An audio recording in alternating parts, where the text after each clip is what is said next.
Hey guys, it's Ben the Coin Geek, and I've got a PCGS open box video for you. And I first pulled out two coins that I want to talk about a little bit. There's no big mystery here when you can see.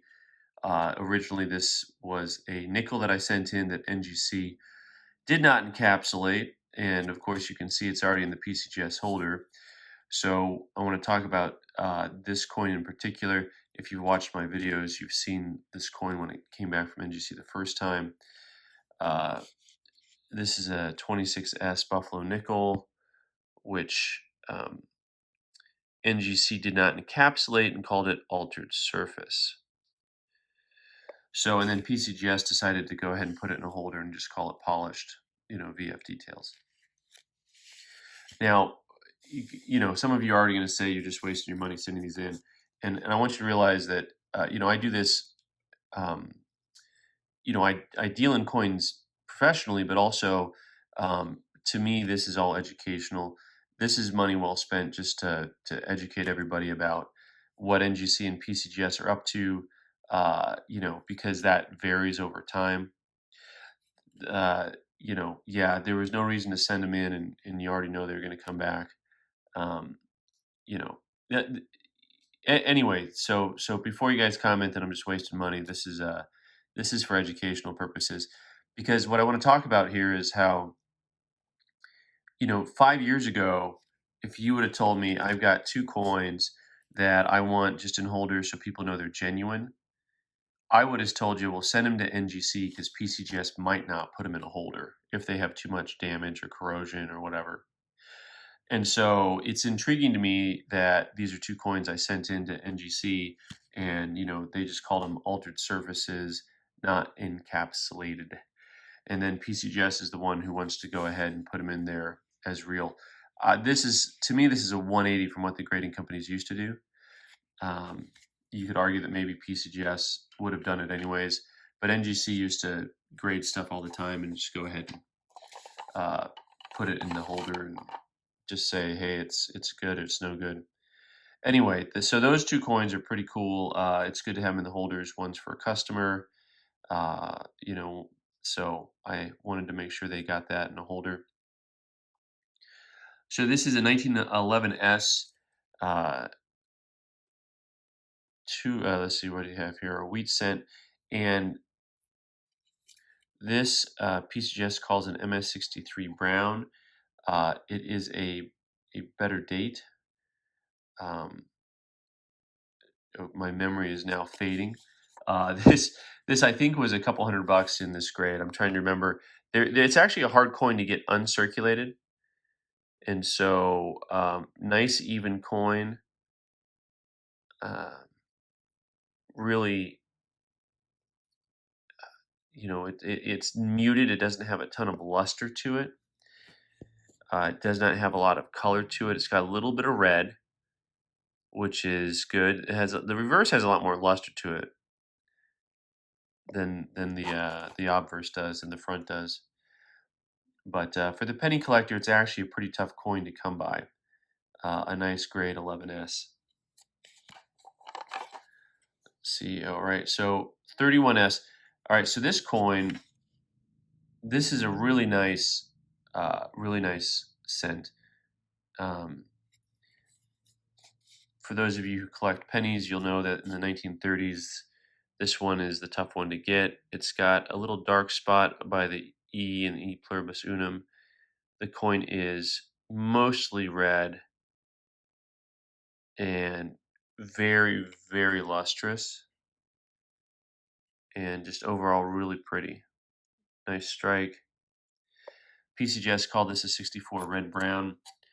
And in let me see, in this grade, it's about $175 coin. If it was full red, if they called it full red, it'd be like a $250 coin. And then a 65 full red is like a $400 coin. So there's some pretty big jumps depending on the overall color. This coin is 95% red. It's got the little spot on the back. Real pretty color, real nice coin for the penny collector. All right, next up. So this is a 1911 2.5 Indian. For those of you who know your coins, you're right away going to ask me, well, is it from Denver or is it not? And you'll see it's got a scratch there on the cheek. And it actually has a little bit of some scraping between the United and the Eagle. I don't know if you can see it quite there.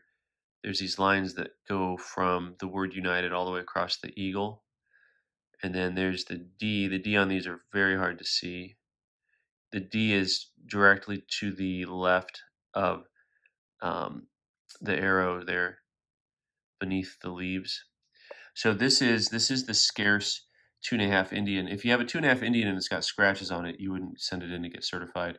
But the 2.5 Indian 1911 D, strong D variety, you know, in this one's called, they're calling it AU details. An extra fine is worth like 2,800, and an AU is like 3,000. I'm not sure exactly how to price this yet with the scratch on it and a little bit of some, you know, it almost looks like a wheel mark on the back there. But it is a rare coin. It's the key date for the series for anyone who's collected 2.5 Indians. That's the one that's hard to come by. All right, so tell me what you think of the 78cc I've got here. I am intrigued by this one. So this coin has, to me, what I would consider to be proof-like fields. And the main reason I sent it in was because I thought it had proof-like fields. Now they're just calling it a basic MS63. And this is when I wish they had some way of maybe adding some detail, or maybe you just sell the coin based on what you think it's worth, and you find a collector who likes the coin based on what they think it's worth. I think that this is a proof-like. There's a big price difference. You know, a basic 63 is like a $350 to $400 coin. This coin is different. I mean, it's not just your basic 63. And by the way, I mean, you can make an argument for a 64 on the coin. Overall, the fields are very nice. The cheek is pretty clean. It's got a few marks on it.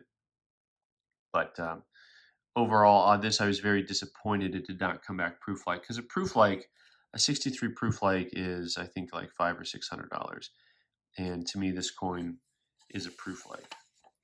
So I got a couple more here to look at. 1902 from the New Orleans Mint. This is not an expensive coin, generally speaking, but it has great eye appeal. You know, and this one did come back a 63 PL. And so, you know, to me, it's a question of between these two coins, you know, is the 02 have more reflective fields than the 78?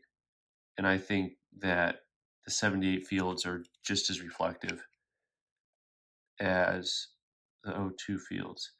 You know, this is maybe a $100 coin in the grade that it's in. But once again, I think that 78cc is a little bit nicer than that. And last but not least, you know, 1921 peace dollars. If you watch me at all, you know that I never have good luck with peace dollars. They generally come back 1 to 2 grades lower than I would anticipate. You know, so why I bother sending them in, it's still a mystery to me. But this one actually came back a nice grade. MS64, I think that's about what I was hoping it would come back. It's really a lovely coin, nice, lustrous, problem-free, super clean fields. You know, it just has your basic smaller contact marks kind of scattered across the cheek and whatnot. But overall, a real lovely coin, mostly white for the collector who likes really white coins. This is a nice coin with just a touch of toning in a couple spots. So that's a good coin. Offhand, I don't know. I think that one was about 400 or so in 64. Trying to remember. But having said all that, thanks so much for watching, guys. I'm Ben, TheCoinGeek. You can subscribe by clicking on the button up here, and you can watch some more videos by clicking on the right side of the screen. Thank you.